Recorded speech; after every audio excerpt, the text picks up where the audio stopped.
Les ouragans peuvent être beaucoup plus effrayants qu'on ne le pense généralement, notamment parce qu'ils peuvent déclencher des tremblements de terre. Ce phénomène surprenant et terrifiant, connu sous le nom de tremblement de tempête, a été découvert complètement par hasard il n'y a pas si longtemps. Tout a commencé lorsque des scientifiques ont tenté d'en savoir plus sur les tremblements de terre de basse fréquence. Il s'agit de tremblements de terre si faibles qu'ils ne sont pas perceptibles. En effet, sous nos pieds, la Terre vibre constamment de manière subtile et incessante, sans que nous puissions l'entendre ou la voir en l'absence d'instruments adéquats. Ce bourdonnement géologique, pour ainsi dire, est alimenté par le mouvement des océans, qui couvrent environ 70% de la surface de notre planète. Les scientifiques ont découvert que ce bourdonnement peut en fait fournir des informations utiles sur l'évolution de notre environnement. Pour déterminer d'où il provient, les experts ont utilisé des sismomètres. Ces appareils sont un peu comme de petites oreilles appliquées directement sur le sol. Ils peuvent capter toutes sortes de vibrations, comme celles du public des concerts qui sautent de haut en bas d'enthousiasme, des avions qui passent dans le ciel ou même des tremblements de terre très lointains qui secouent le sol.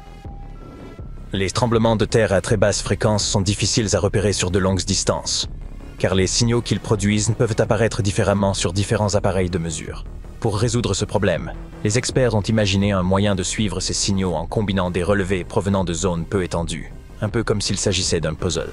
Mais ce faisant, ils sont tombés sur une série d'événements étranges qui ressemblaient un peu aux tremblements de terre qu'ils cherchaient à étudier, mais qui n'étaient pas exactement identiques.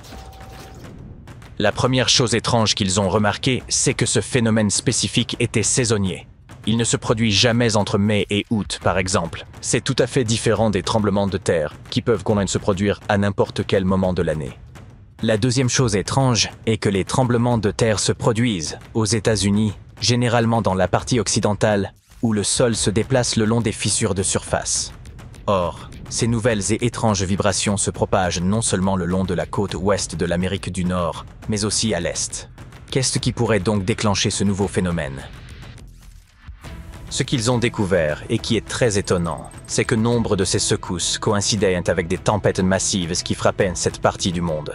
Il s'agissait donc essentiellement d'une réaction en chaîne. Au cours d'une saison donnée, les ouragans ou les fortes tempêtes peuvent transférer de l'énergie vers les océans, ce qui crée de très fortes vagues.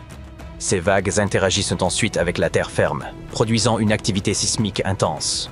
Ces rafales d'énergie qui naissent des tempêtes de grande ampleur peuvent rayonner sur des milliers de kilomètres à travers les continents, provoquant ce que l'on appelle aujourd'hui des tremblements de tempête.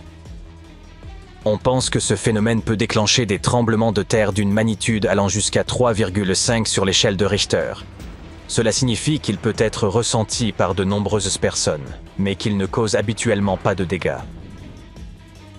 Cela ne signifie pas pour autant que nous pouvons nous détendre, car les eaux océaniques peuvent augmenter l'intensité des ouragans.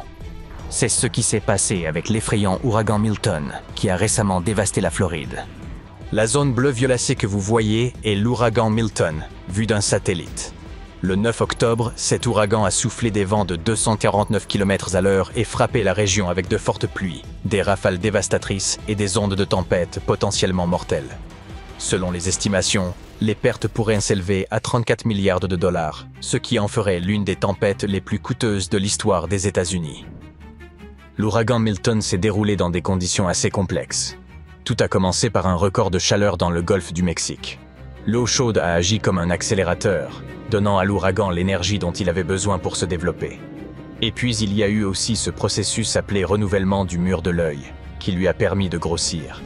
Nous y reviendrons dans un instant.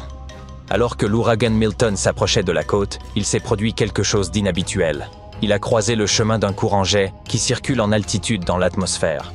Normalement, les vents dans les parties nord et nord-ouest d'un ouragan ne sont pas aussi forts que dans les autres zones. Mais en raison de cette interaction avec le courant jet, les vents dans ces parties de la tempête sont devenus beaucoup plus forts que prévu. L'ouragan Milton a surpris tout le monde et s'est intensifié à une vitesse inégalée dans l'histoire récente. Il a menacé de frapper les côtes ouest et est de la Floride avec une dangereuse vague d'eau, mettant en danger la région de la baie de Tampa, qui abrite plus de 3 millions de personnes. Comment Milton est-il devenu un problème aussi grave? Le problème a commencé dans l'est de l'océan Pacifique. Habituellement, les ouragans suivent une trajectoire assez prévisible. Ils partent des côtes africaines, traversent l'Atlantique et gagnent en puissance dans les eaux chaudes des Caraïbes. Mais l'histoire de Milton a connu un rebondissement. Il est né des restes d'une dépression tropicale qui a traversé la péninsule du Yucatan avant de rencontrer un front bloqué dans le Golfe. Une fois que Milton s'est mis en route, il n'a plus reculé. Mais lorsqu'il a atteint les températures records de l'océan, c'est comme si on lui avait donné une boisson énergisante.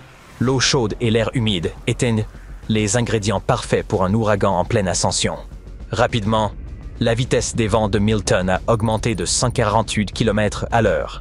Il est donc passé de tempête tropicale à ouragan de catégorie 5 en moins de 2 jours, ce qui est tout à fait insensé et hors norme.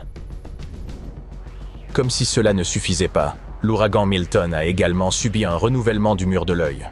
Les ouragans tournent autour d'un œil généralement clair au centre. Mais du jour au lendemain, Milton a commencé à former de nouvelles bandes de pluie sur ses bords extérieurs, créant ainsi un deuxième anneau autour de son œil. Ce processus a permis à Milton de grossir encore plus en répartissant la vitesse de ses vents et en lui donnant une plus grande empreinte. C'est un peu comme s'il avait mué en attendant de devenir encore plus puissant. L'ouragan Milton a également connu une petite oscillation dans sa trajectoire qui a modifié sa direction. Imaginez une toupie qui se fait bousculer et qui oscille un instant avant de retrouver son équilibre. Cette oscillation signifiait que certaines régions pouvaient soit être durement touchées, soit être épargnées par le pire de la tempête. Heureusement, l'ouragan s'est un peu affaibli en raison de changements de vent dans l'atmosphère et puis il a touché terre. Il a ensuite traversé la péninsule et s'est dirigé vers la mer, perdant rapidement de sa force à mesure qu'il s'éloignait des eaux chaudes. Même si les dégâts sont importants, la bonne nouvelle, si l'on peut dire, est que les experts s'attendaient à ce que la situation soit bien pire. Une question se pose néanmoins. À quel moment la vitesse du vent de Milton était-elle proche de son maximum? En d'autres termes, existe-t-il une limite à la puissance d'un ouragan? La réponse est oui. Les vents des ouragans ont une vitesse limite, mais il ne s'agit pas d'un chiffre fixe. À l'heure actuelle, la vitesse maximale d'une tempête est d'environ 322 km/h. Mais cette vitesse maximale peut varier en fonction de nombreux facteurs, comme la chaleur de l'océan. L'océan est un peu comme le carburant des ouragans. Plus l'eau est chaude, plus les tempêtes ont de quoi tenir. Les experts pensent qu'en continuant à se réchauffer, les océans peuvent augmenter la vitesse des vents et l'impact des ouragans, ce qui les rendra beaucoup plus puissants. Mais d'autres facteurs contribuent également à déterminer l'intensité de ce phénomène. Par exemple, il faut prendre en compte la chaleur de l'air et la température au sommet des nuages, car elles influencent la vitesse à laquelle la chaleur se déplace de la surface de l'océan vers le sommet de la tempête. Selon certaines estimations, la vitesse maximale de ces vents pourrait atteindre 354 km à l'heure d'ici à la fin du siècle. Les experts doivent donc garder un œil sur ce phénomène, afin de prévenir de futures catastrophes. À mesure que nous avançons, il est essentiel de poursuivre la recherche et l'étude de ces tempêtes. Plus nous les comprendrons, mieux nous pourrons nous protéger et protéger nos communautés.